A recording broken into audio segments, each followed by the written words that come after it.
안녕하세요. 하나님 나라 관점으로 읽는 180일 통큰 통독 성경학교 16차에 오신 성도님들을 환영합니다. 오늘은 통큰 통독표 46일에서 48일차까지 내용을 다루겠습니다. 교재 내용을 따라 예레미야서와 열왕기하를 중심으로 남유다의 멸망 장면과 바벨론 포로 시대의 시작을 함께 살펴보겠습니다. 잠시 지난주의 내용을 떠올려 보겠습니다. 우리는 지난주에 요시야 왕의 이야기의 배경이 되는 제1차 갈그미스 전투를 살펴보았습니다. 아수르가 멸망하고 새로운 패권국으로 올라서기 위해 애굽과 바벨론이 격돌하는데요. 남유다의 마지막 선한 왕 요시야가 참전했다가 무깃도에서 애굽 왕 느보의 군대에 의해 전사하게 됩니다. 1차 갈그미스 전투의 결과 바벨론이 승리했고 유프라테스 강 서쪽에는 애굽이, 동쪽에는 바벨론이 영향력을 행사하면서 유다는 애굽의 속국이나 다름없는 상태가 됩니다. 요시야 왕의 아들 여호아스가 죽이 후 불과 3달 만에 애굽 왕 느고는 그를 폐위시켜 애굽으로 끌고 가고 그의 형제 엘리야김을 왕으로 세운 후 이름을 여호야김으로 바꿉니다. 이후 여호야김은 11년간 남유다를 다스리는데 애굽에게 조공을 바치며 하나님 앞에 악을 행하던 중에 통치 4년 주전 제605년에 애굽 왕 느고가 다시 갈그미스를 공격하면서 제2차 갈그미스 전투가 발생합니다. 여기서 바벨론이 다시 승리하고 애굽은 그나마 갖추고 있던 유프라테스 강 서쪽, 그러니까 유다 지역에 대한 지배권을 완전히 상실합니다. 그리고 이 시기에 바벨론의 느부갓네살 왕이 남유다로 쳐들어와 제1차 포로들을 끌고 가고 여호야김은 바벨론에 조공을 바치게 됩니다. 이때 우리가 아는 다니엘도 바벨론으로 끌려가게 되는데요. 3년 뒤인 주전 601년 느부갓네살 왕이 애굽 원정에서 실패하는데요. 이를 기회 삼아 여호야김이 다시 애굽에 줄을 댑니다. 바벨론의 조공을 끊는 것입니다. 여호야김 왕의 뒤를 이은 그의 아들 여호야긴 역시 반바벨론 정책을 펼칩니다. 그렇지만 불과 3개월 만에 느부갓네살이 침공해 옴으로써 2차 포로로 끌려가게 됩니다. 여기에는 후에 바벨론에서 활동하는 선지자 에스겔도 포함되어 있었습니다. 바벨론은 요시야 왕의 막내 아들이자 여호야긴의 삼촌인 시드기야를 왕으로 세웁니다. 여호아스부터 다른 왕들이 다 그랬지만 특히 시드기야는 이 시기에 활동한 선지자 예레미야에게 굉장히 적대적이었는데요. 멸망을 예언한 예레미야를 옥에 가두기도 합니다. 그는 바벨론에 의해 왕으로 세워졌음에도 불구하고 친애굽 정책, 반바벨론 정책을 펼치다가 결국 바벨론에 의해 두 눈이 뽑힌 채 백성들과 함께 바벨론 땅으로 끌려가고 남유다의 역사가 그렇게 막을 내리게 됩니다. 이런 경량의 시기에 남유다의 멸망을 내다보고 회개를 촉구하되 같은 동족으로서 조롱과 모욕과 핍박과 박해를 받으며 하나님의 말씀을 전했던 선지자가 있습니다. 바로 예레미야입니다. 선지자 예레미야는 요시야부터 시드기야까지 5명의 왕의 시대에 활동했습니다. 그는 남유다의 멸망과 회복을 예언했고 남유다의 멸망을 지켜보았을 뿐 아니라 그 이후에도 애굽에서 활동을 계속한 선지자입니다. 선지자 예레미야는 그를 묘사한 작품들에서 항상 비탄에 잠긴 모습으로 묘사되는데요. 왜냐하면 그는 조국 남유다를 향해 멸망을 선고해야 했던 사명이 있었기 때문입니다. 당시 남유다에는 남유다의 부흥과 회복과 성장을 예언하는 거짓 선지자들이 득세했고 권력자들과 백성들 역시 회개와 심판을 예언하는 예레미야의 메시지를 듣기 싫어했습니다. 그뿐만 아니라 예레미야를 핍박하고 박해하기까지 했습니다. 필연적으로 예레미야는 외로운 사역을 감당할 수밖에 없었습니다. 요시야 왕으로부터 시드기야 왕까지 30년간 활동했지만 그의 이야기에 귀를 기울이고 그의 메시지를 하나님의 말씀으로 진지하게 받아들이는 사람들은 많지 않았습니다. 회개하지 않는 자기 민족을 향한 심판의 메시지를 선포해야 했던 예레미야의 고통은 예레미야서와 예레미야애가 전체에 잘 드러나 있습니다. 항상 눈물이 마를 일이 없었던 선지자, 그래서 눈가가 짓물러 있던 선지자, 눈물의 선지자라는 별명을 갖게 된 것도 예레미야의 이러한 상황과 심정 때문입니다. 예레미야서는 우리가 읽기가 참 어렵다고 느끼는 성경 중 하나인데요. 왜냐하면 책의 내용이 연대기적으로 정리되어 있지 않고 뒤섞여 있거나 이 내용이 언제 기록된 내용인지 어느 시대에 선포된 내용인지 언급이 없는 경우가 많기 때문입니다. 그래서 예레미야서를 읽을 때 각 단락의 시대적 배경과 상황을 확인하며 읽어야 하는데요. 통큰 통독 교재의 내용을 참조하시면서 본문을 이해하는 데 큰 도움이 될 것 같습니다. 예레미야서의 또 다른 특징을 보자면 다른 선지자들과 달리 선지자의 말을 기록한 대필자의 이름이 기록되어 있다는 것입니다. 그는 서기관 바룩으로 예레미야가 감옥에 갇혀 있는 상황에서 그를 대신하여 메시지를 전달하고 선포하는 등 단순한 기록자가 아닌 예레미야의 동역자로 활동하는 모습을 볼 수 있습니다. 또 한 가지 특징으로 예레미야는 특이한 행위와 이미지로 하나님의 메시지를 선포하는데요. 그만큼 남유다의 상황이 심각했기에 하나님의 메시지를 좀 더 강력하고 인상적으로 전하기 위해서였던 것으로 보입니다. 예레미야서에 나타난 시각적 이미지와 상징적 행위들을 정리해보면 대략 이렇습니다. 살구나무 가지, 한쪽이 북으로 기울어진 끓는 가마, 썩은 배띠, 토기장이와 진흙, 깨트려진 오지병, 무화과 두 강줄이, 멍에, 큰 돌, 유브라데 강 속에 던져진 두루마리 책. 이처럼 예레미야는 특별한 행동, 특이한 이미지를 통해서 하나님의 심판과 구원의 메시지를 전했는데요. 이것이 어떻게 하나님의 메시지가 되는가? 한 예로 살구나무 가지 혹은 아몬드 나무 가지의 환상을 살펴보겠습니다. 이 살구나무 가지의 환상은 예레미야서에서 가장 처음 등장하는 환상이자 상징입니다.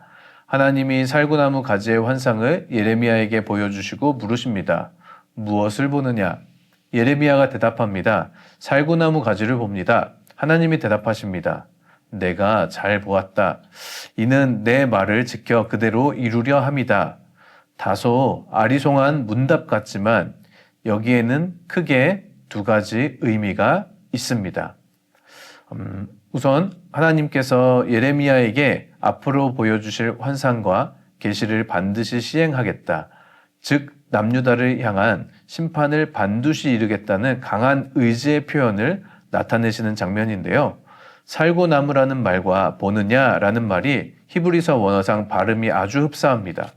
그러니까 하나님과 예레미야의 문답은 내가 보고 또 본다. 내가 너에게 보여주고 또 보여주겠다라는 중복의 표현의 언어 유희가 되는 것입니다. 무엇을 또 보고 볼까요? 남유다의 멸망을 본다, 또 본다라는 겁니다. 그만큼 하나님께서 이미 뜻을 굳게 정하셨다는 것을 말하고 있습니다. 또 한 가지의 의미는 암시적으로 나타나는데요. 하나님이 계신 성막, 성전의 성소 안에는 금으로 만든 등잔대가 있습니다. 메노라라고 부르는 이 등잔대에는 살구꽃이 새겨져 있고 항상 24시간 불이 켜져 있습니다. 이 살구꽃은 전통적으로 소생, 회복, 부활을 상징합니다. 그리고 여기에 밝혀진 불은 성령의 함께하심, 하나님의 임재를 상징하고 있습니다. 그러니까 하나님은 예레미야에게 살구가지 환상을 보여주시면서 그 심중에 어떤 마음을 품고 계신 것입니까? 내가 반드시 이스라엘을 심판하겠지만 또 내가 그들과 함께 있어서 반드시 내 백성 이스라엘 남유다를 회복시키겠다라는 하나님의 마음이 표현되어 있다고 할 수 있습니다. 하나님은 심판하시기 전에 먼저 구원과 회복을 준비하시는 은혜로운 하나님이십니다. 그 외에도 하나님은 유브라데강 강가에 숨기도록 명령하셨던 벳띠를 오랜 날이 지난 후에 찾아오게 하실 때 이 벳띠가 썩어 있는 것을 통해서 남유다의 교만함이 썩어지게 할 것이다. 토기장이와 진흙의 비유를 통해서 토기장이가 진흙을 마음대로 다루고 부수듯이 하나님께서 열방을, 남유다를 다루실 권한과 힘이 있고 남유다를 이렇게 부수고 심판할 것이다. 또 옹기그릇, 오지병이라고 표현되어 있는데요. 이 오지병을 깨트린 듯 남유다를 깨트리실 것이다 등 다양한 상징을 보여주고 계십니다. 그러면 이제 예레미야의 구조를 잠시 살펴보도록 하겠습니다. 예레미야서는 크게 5부분으로 나눌 수 있습니다. 첫 번째 1장은 예레미야의 소명 기사가 등장합니다.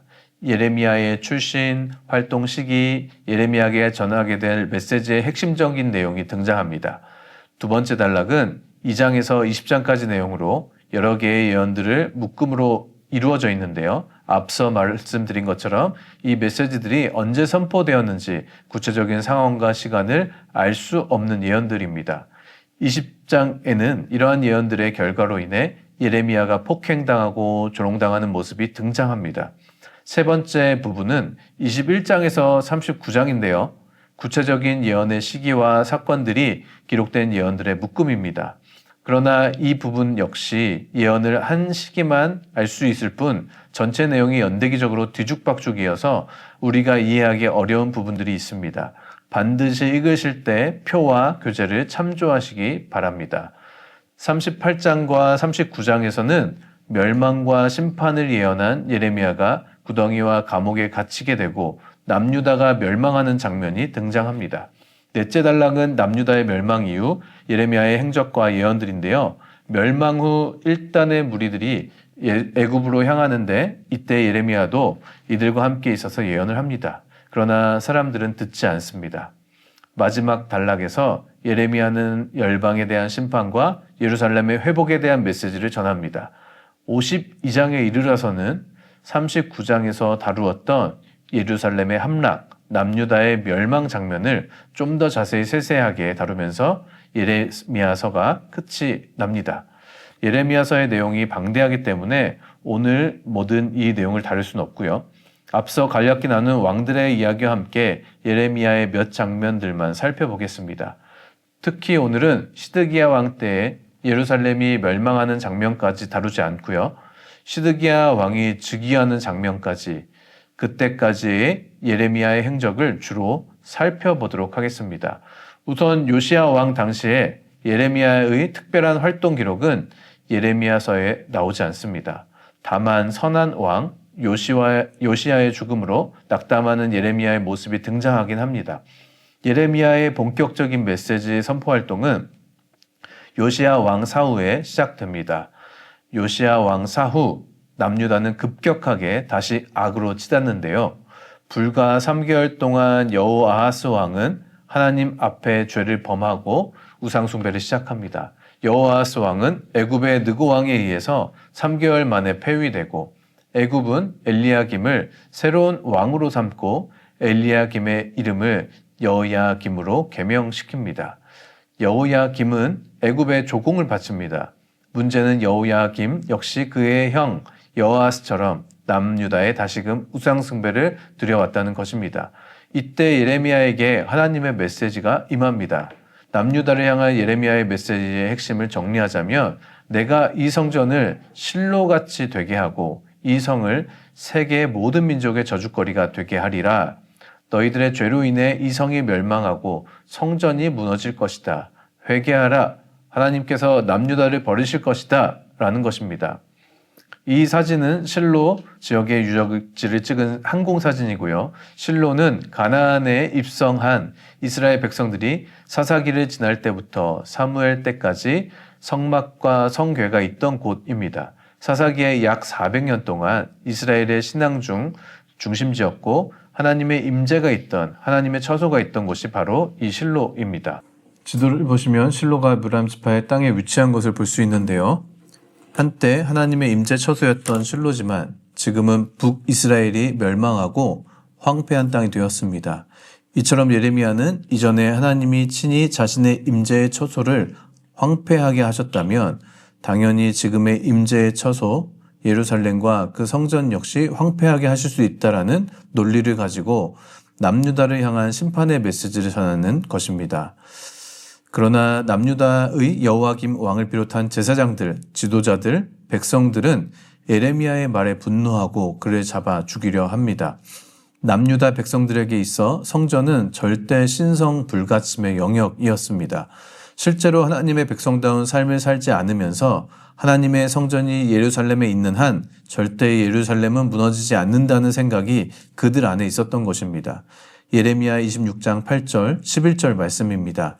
예레미야가 여호와께서 명령하신 말씀을 모든 백성에게 전하기를 마침에 제사장들과 선지자들과 모든 백성이 그를 붙잡고 이르되 내가 반드시 죽어야 하리라. 제사장들과 선지자들이 고관들과 모든 백성에게 말하여 이르되 이 사람이 죽는 것이 합당하니 너희 귀로 들음같이 이 성에 관하여 예언하였음이니라. 충성스럽게 하나님의 메시지를 선포했던 예레미야는 여러 번 매를 맞고 죽을 위기를 처하고 감옥에 갇히기도 하는데요. 36장과 45장에서는 예레미야의 이런 모습이 잘 나타나 있습니다. 예레미야는 감옥에 갇혀 있는 동안 하나님의 메시지를 받고 서기관 바룩을 불러 하나님의 메시지를 기록합니다. 그리고 바룩은 성전뜰에 나아가 예레미야를 대신하여 이 모든 하나님의 말씀을 대언합니다. 이에 예레미야가 네리야의 아들 바룩을 부르매 바룩이 예레미야가 불러주는 대로 여호와께서 그에게 이르신 모든 말씀을 두루마리 책에 기록하니라. 바룩이 여호와의 성전 윗뜰 곧 여호와의 성전에 있는 새 문 어귀 곁에 있는 사반의 아들 서기관 그마리아의 방에서 그 책에 기록된 예레미야의 말에 모든 백성에게 낭독하니라. 그러나 당시 왕이었던 여호야김은 회개하지 않습니다. 오히려 그 두루마리를 빼앗아 불태우고 바룩과 예레미야를 죽이려고 시도합니다. 예레미야 20장에는 이러한 예레미야의 심정이 잘 드러나 있는데요. 한번 찬찬히 묵상해 보시면 좋을 것 같습니다. 여호와여, 주께서 나를 권유하심으로 내가 그 권유를 받았사오며 주께서 나보다 강하게 이기셨으므로 내가 조롱거리가 되니 사람마다 종일토록 나를 조롱하나이다.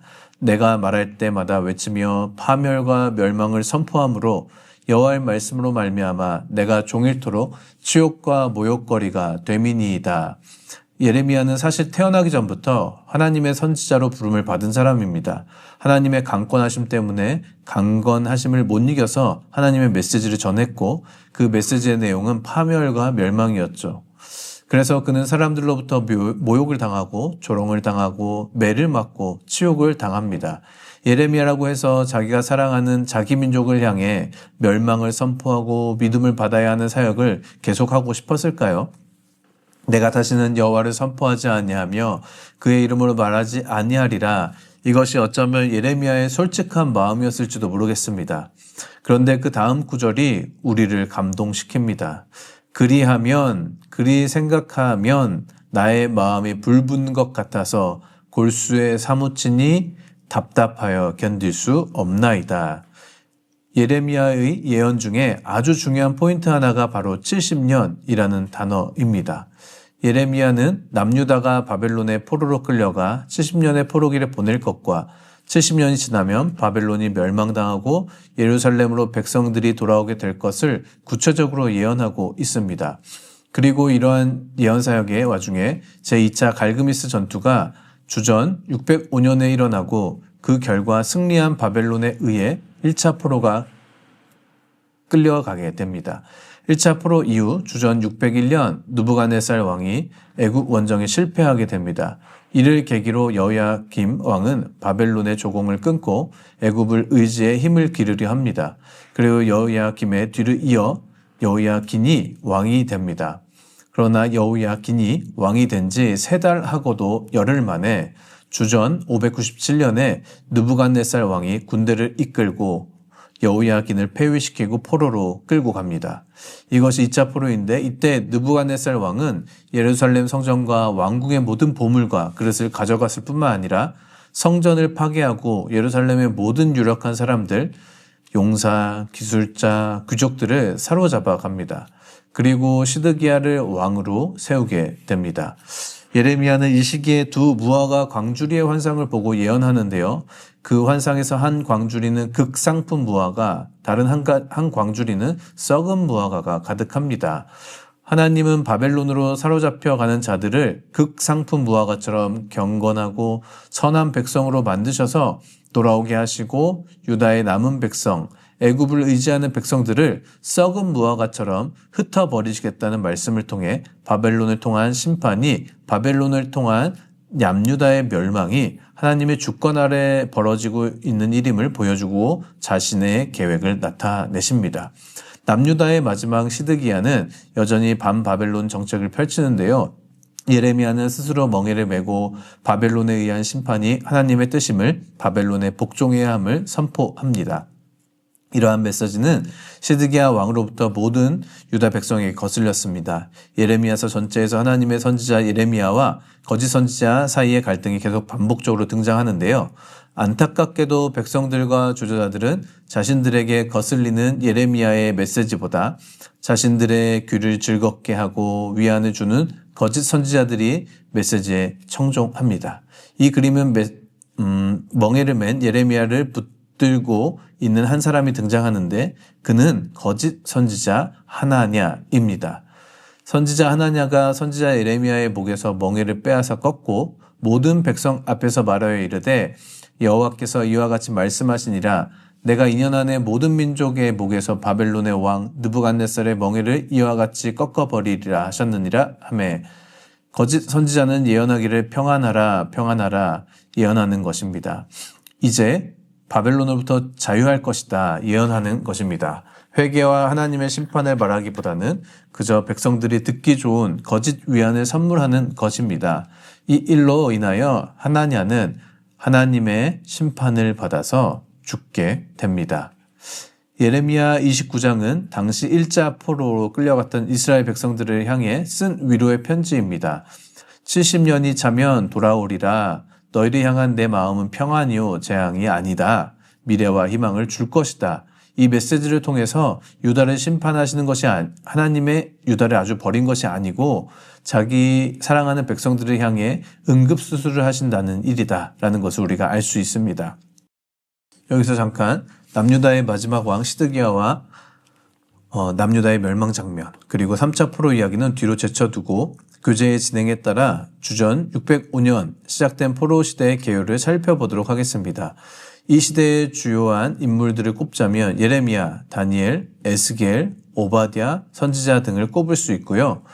느부갓네살 왕과 벨사살, 다리오 왕, 그리고 우리가 잘 아는 고레스 왕 등도 뽑을 수 있습니다. 바벨론은 세 차례에 걸쳐 남유다에서 포로들을 잡아가는데요. 첫 번째는 주전 605년에 제2차 갈그미스 전투 승리 후 2차 포로는 주전 597년에 느부갓네살 왕이 여호야긴 왕과 에스겔 그리고 포로들을 잡아갔던 사건, 그리고 3차는 시드기야 왕이 잡혀가고 남유다 왕국이 멸망할 때입니다. 이 포로기는 주전 605년 제1차 포로로 시작되고요. 주전 539년 바벨론이 멸망하고 페르시아 고레스 왕이 모든 포로민이 자유롭게 돌아가 자기 신을 위한 성전을 짓고 자기 종교를 갖고 예배하며 자치할 수 있도록 허락하는 고레스 칙령을 반포함으로 끝이 납니다. 이 포로 기간 동안 백성들에게는 크게 세 가지 신학적 고민이 있었습니다. 첫째, 하나님께서 택하신 백성이 어째서 이방 민족에게 멸망되었는가?